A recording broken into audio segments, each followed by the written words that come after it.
ठीक है।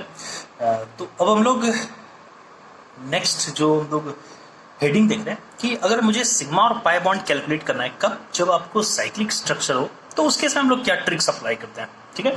तो अगेन इसमें भी बड़ा सिंपल सा आपको काम करना होता है। अगेन अगर आप पिछले का लेक्चर देखो, तो अगर आपके पास मान के चलो कि आपके पास ये बेंजीन दिया हुआ है, सबसे इजी एग्जांपल ले रहा हूं मैं, ये बेंजीन दिया है, ठीक है। तो अगर आपको उसमें पूछना है कि कितना सिग्मा बॉन्ड है और कितने पाई बॉन्ड है, तो आप कन्वेंशनल तरीका है। अदरवाइज आप सिंपल तरीका देखो, इसमें क्या करना है, अगेन इसमें आपको दो टर्म डिफाइन करना होता है। ए क्या रिप्रेजेंट करता है? Number of carbon in the structure. आपको उस स्ट्रक्चर में नंबर ऑफ कार्बन कितने वो फाइंड करना है। और बी क्या होता है? Number of hydrogen in the structure. और अगर आपने ये दो चीज फाइंड आउट कर लिया, तो उस केस में सिग्मा बॉन्ड होता है आपको ए प्लस बी। ये आपको क्या देता है? सिग्मा बॉन्ड ए प्लस बी। और अगर आप यहां पे पाई बॉन्ड कैलकुलेट करना चाहोगे, तो इसका वैल्यू होता है 2a माइनस बी बाई 2। याद रखना कि ये बिल्कुल भी ट्रिक है, ठीक है। तो आप इसको एग्जाम में अगर अप्लाई करोगे तो आपको टाइम इसमें बहुत ही कम लगेगा। और आप अगर देखोगे प्रीवियसली, अगर आप देखोगे मेंस में या फिर नीट में, ये इस तरह के क्वेश्चन आपको रेगुलरली अपियर हो रहे हैं, ठीक है। तो आप इसको एक बार ट्रिक देख लो, फिर बहुत ही इजीली इसको आप समझ सकते हो, ठीक है। जैसे मान के चलो, अगर मैं इसी बेंजीन का देखूं, तो आप बेंजीन देखो, आप बचपन से पढ़ रहे हो कि अगर बेंजीन का स्ट्रक्चर देखोगे तो क्या होता है? ये H H H H H और ये H।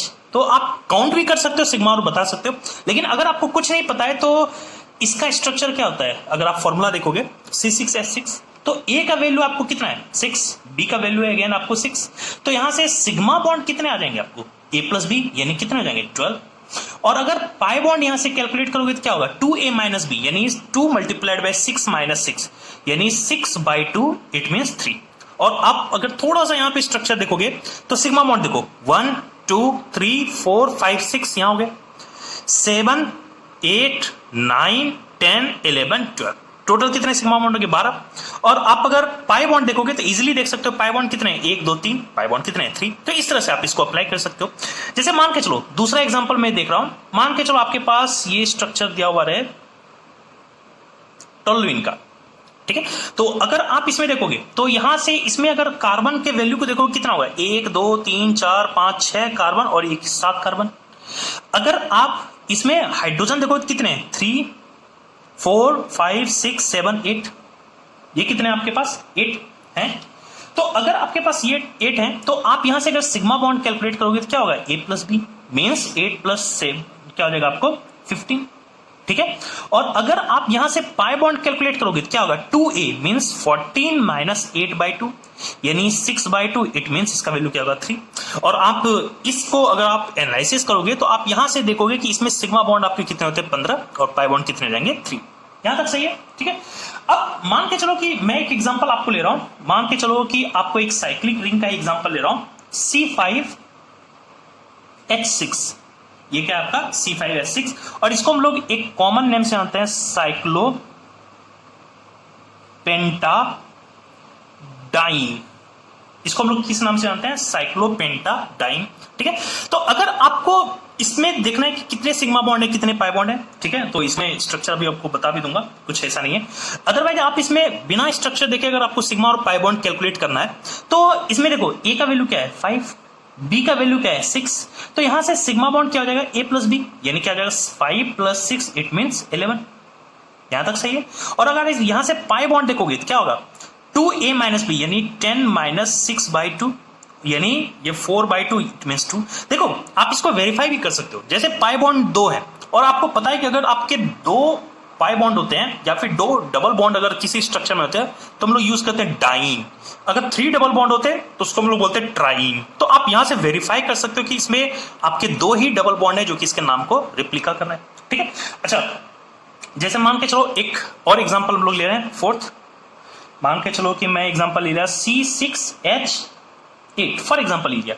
इसको हम लोग एक कॉमन नेम से जानते हैं, साइक्लोहेक्साडाइन, ठीक है। तो आपको कुछ नहीं पता है, तो सिग्मा बॉन्ड कैसे होगा? Sigma bond nothing but A plus B, यानी 8 प्लस 6 14। अच्छा, यहां से पाई बॉन्ड क्या हो जाएगा? 2a मीन्स 12 माइनस 8/2 यानी 2। अगेन अगर आप देखो पाई बॉन्ड 2 है तो यहाँ पे किस चीज को रिप्रेजेंट कर रहे हैं, डाइन को, तो यहां से आप सिग्मा और पाई बॉन्ड को क्या कर सकते हो, इजिली कैलकुलेट कर सकते हो। यहां तक सही है, ठीक है। चलो अगर आप यहां तक सही है तो अब हम लोग कुछ यहां पे क्वेश्चंस का प्रैक्टिस कर लेते हैं, ठीक है। उस बेसिस पे हम लोग देखेंगे। जैसे मान के चलो अगर आप यहां पे देखोगे, मान के चलो मैंने लिया C8H8 फॉर एग्जांपल, मैंने लिया एग्जांपल C8 और H8, ठीक है। तो अगर आप यहां से कैलकुलेट करना शुरू करोगे, अगर आप यहां पे कैलकुलेट करना शुरू करोगे तो A का वैल्यू क्या है आपको 8, A का वैल्यू आपको क्या है 8, B का वैल्यू क्या है अगेन यहाँ पे 8, B का वैल्यू भी आपको 8 ही दिया हुआ है। तो अगर आप यहां से सिग्मा बॉन्ड को कैलकुलेट करोगे, अगर आप यहां से सिग्मा बॉन्ड को कैलकुलेट करोगे तो सिग्मा बॉन्ड यहां से क्या करेगा A + B यानी 16। अगर आप यहां से पाई बॉन्ड कैलकुलेट करोगे तो क्या होगा 16 माइनस 8/2 मीन्स इसका वैल्यू क्या हो जाएगा आपको 4 हो जाएगा। और इस बेसिस पे यहां पे सिग्मा बॉन्ड आगे 16 और पाई बॉन्ड आपको 4। और इस मॉलिक्यूल्स का आपको जो कॉमन नेम होता है वो होता है साइक्लो ऑक्टा टेट्राइन।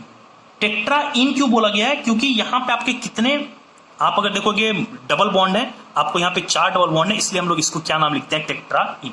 यहां तक सही है। तो इस बेसिस पे हम लोग जो भी अगर आपके पास साइक्लिक स्ट्रक्चर है तो उसका हम लोग क्या निकाल सकते हैं, उसका हम लोग इजिली सिग्मा और पाई बॉन्ड निकाल सकते हैं। तो कोई बहुत बड़ा इसमें हेडेक नहीं। चलो अब हम लोग जाते जाते एक हम लोग लास्ट क्वेश्चन एक हम लोग देख लेते हैं। लास्ट क्वेश्चन मान के चलो आपको इसी से रिलेटेड कुछ आपको दे रहा हूं। फॉर एग्जाम्पल आप अगर स्ट्रक्चर देखोगे कोई, फॉर एग्जाम्पल ले रहा हूं मैं C5 छोड़ो, जैसे मान के चलो C7H8 लेता हूं, C7H। तो आप यहां पे देखो A का वैल्यू क्या है आपको, आप A का वैल्यू देखोगे यहाँ पे 7, B का वैल्यू क्या है 8।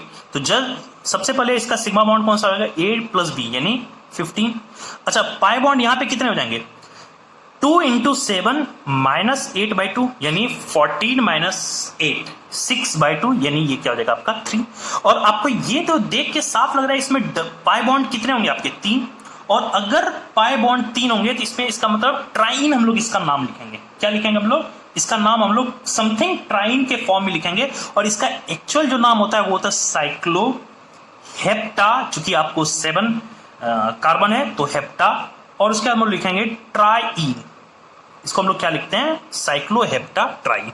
तो ये एक सिंपल मेथड होता है। अगर आप मैं इसको कोरिलेट कर दूं अगर पिछले टॉपिक से, तो ओपन स्ट्रक्चर और क्लोज में सिर्फ डिफरेंस ये था, यहां पे 1 का डिफरेंस था। अगर आप ओपन का स्ट्रक्चर देखोगे उस केस में कैसे हम लोग सिग्मा बॉन्ड निकालते थे तो A + B -1 था, लेकिन क्लोज के केस में ये 1 दोनों जगह से आपको टर्म्स नहीं है, तो यही एक स्लाइटली डिफरेंस होता है आपके दोनों मॉलिक्यूल्स के बीच में।